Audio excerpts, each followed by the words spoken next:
Bonjour à tous. Le premier mari de Brigitte Macron intrigue. Mais qui est André-Louis Hozière? C'est la question que les journalistes français se sont longtemps posée. Car le banquier, aujourd'hui décédé, a totalement disparu après son divorce houleux avec la première dame. Mais cette énigme n'a pas seulement intéressé la presse hexagonale. Les Anglais aussi se sont penchés sur le cas. Alors qu'on a appris le 8 octobre qu'André-Louis Hozière s'était éteint en décembre 2019 et avait été enterré, dans la plus stricte intimité, une annonce faite 9 mois après sa mort par sa fille Tiffany Hozière, le Daily Mail est revenu sur le destin de cet homme discret. Le journal anglais rappelle que Brigitte Macron a épousé André-Louis Hozière en 1974 au Touquet.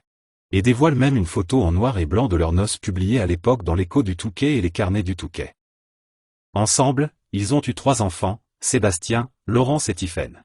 Mais l'histoire du couple va basculer au début des années 90, lorsqu'un certain Emmanuel Macron se retrouve dans un cours de théâtre animé par Brigitte, alors professeur au lycée privé d'Amiens, la Providence. L'adolescent tombe fou amoureux de sa prof et les deux se rapprochent. Malgré leurs 25 ans de différence, Emmanuel Macron et celle qui s'appelle encore Brigitte Hozière, entament finalement une liaison qui raison du mariage de cette dernière. Brigitte et Emmanuel Macron se disent oui en 2007. André-Louis Hozière va lui complètement s'effacer, préférant dès lors vivre dans l'anonymat le plus total. En 2017, lors de la campagne présidentielle, des journalistes anglais tentent bien de retrouver cet homme que l'auteur Sylvie Baumel décrit dans son livre comme « taciturne et discret ». En vain.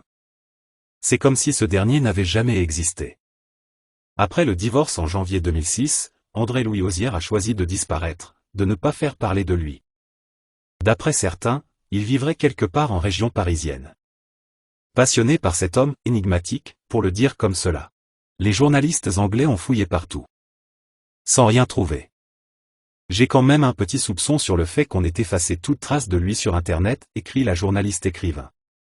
À l'époque, la presse anglaise mène l'enquête et interroge même Sylvie Baumel.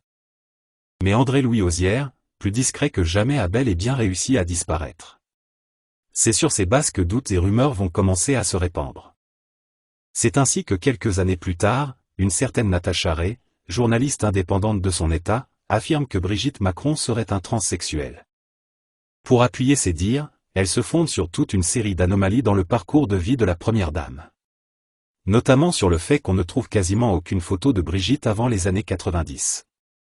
Une photo intrigante de la famille Trogneux va alors commencer à circuler sur le net. Sur celle-ci, on nous présente une petite fille censée être Brigitte Trogneux, mais celle-ci est méconnaissable, contrairement à un petit garçon présenté comme Jean-Michel Trogneux, qui lui en revanche rappelle trait pour trait celle qui deviendra notre actuelle première dame. Le journaliste Xavier Poussard lui va encore un peu plus loin dans ses recherches en faisant appel à un logiciel chinois de reconnaissance faciale réputé infaillible.